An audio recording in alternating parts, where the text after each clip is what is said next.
Sir ஆயிட்டாரு. நான் சொல்லி இதை எழுதி இல்லை ஆக்சுவலாக விஜய் சார் வந்து தளபதி வந்து நல்லா ஆட்சி பண்ணிட்டு இருக்காரு. அதான் நீங்கள் பார்த்துருங்களேன், ஒரு காலத்தில் பார்லிமெண்ட்ல என்ன நடக்கும்னே தெரியாது. இப்போ மக்களுக்கு எல்லாம் தெரியப்படுத்தணும்னு சொல்லி இப்போ 2 நாள் முன்னாடி நீங்கள் பார்த்துருப்பீங்க, பேப்பர் படிச்சிருந்தா தெரியும்னு சொல்லியிருக்காரு. அது வரைக்கும் அப்டேட்டாக இருந்திருக்காரு. எல்லாம் இப்போ முன்னாடி ஆட்சியிலேருந்து வந்தவங்கலாம் பண்ணாமல் இல்லைன்னு நான் சொல்லலை. ஆனால் என்னன்னா அது வந்து ஒரு குடும்ப அரசியலாக இருந்திருக்கு. இப்போ இண்டிவிஜுவலாக அவர் இறங்கியிருக்காரு, நடிகராக இருந்திருக்காரு, எல்லா கஷ்டங்களும் தெரியும், பண்ணிட்டு இருக்காரு. எடுத்தோடனே 3 மாதத்துக்குள்ளே இவ்வளோ தூரம் பண்ண ஆரம்பிச்சிருக்காரு. ஒரு 15-20% பண்ணுறாரு. காலப்போக்கம் 5 வருஷங்கள் இருக்குல்ல, கண்டிப்பாக பெருசாக இருக்கும். 100%. பர்சனலா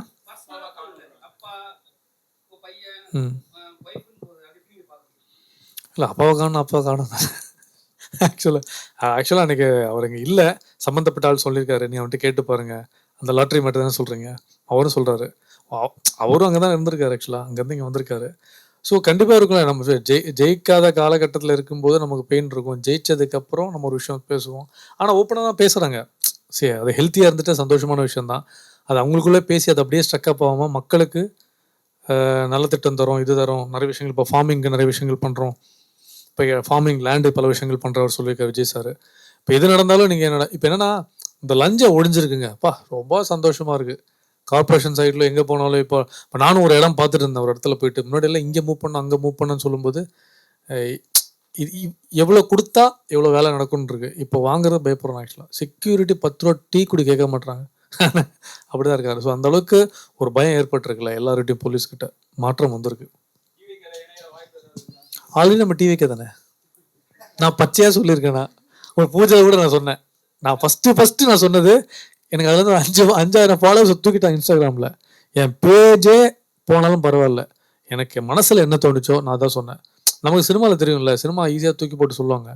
யார் வேணால் வரட்டும். விஜயகாந்த் சார் வந்தார், வந்து நல்லா, அவர் தான் 95,000 கிலோமீட்டர் அவர் தவிர யாருமே இப்படி ட்ராவல் பண்ணல.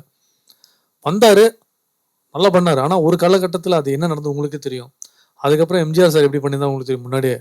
அதுக்கப்புறம் ஒருத்தர் வரணும்னா யார் வேணா வரட்டுமே, நீ யார் வேணா வரலாண்ணே, நீ கூட வரலாம், நல்லது பண்ணுறவன் தான், உங்கள் பேக்கப் இருந்தால். 5 வருஷம் கொடுத்தா பாருங்களேன் தளபதி கிட்ட அவர் என்ன பண்ணுறாருன்னு. மேஜிக்னா நல்ல விஷயம்தான்.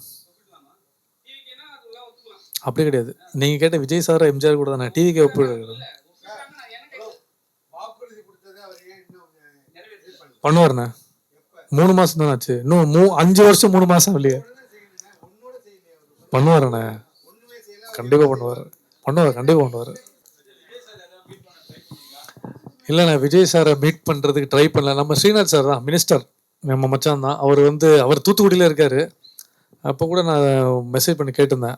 அது ஆக்சுவலாக வந்து அவர் ஜெயிக்கிறதுக்கு 2 மாதம் முன்னாடி தான் ஸ்ரீநாத் சொன்னார், நம்ம பார்த்துட்டு வரலான்டான்னு சொன்னார். சரிடா அப்படின்னு சொன்னேன்.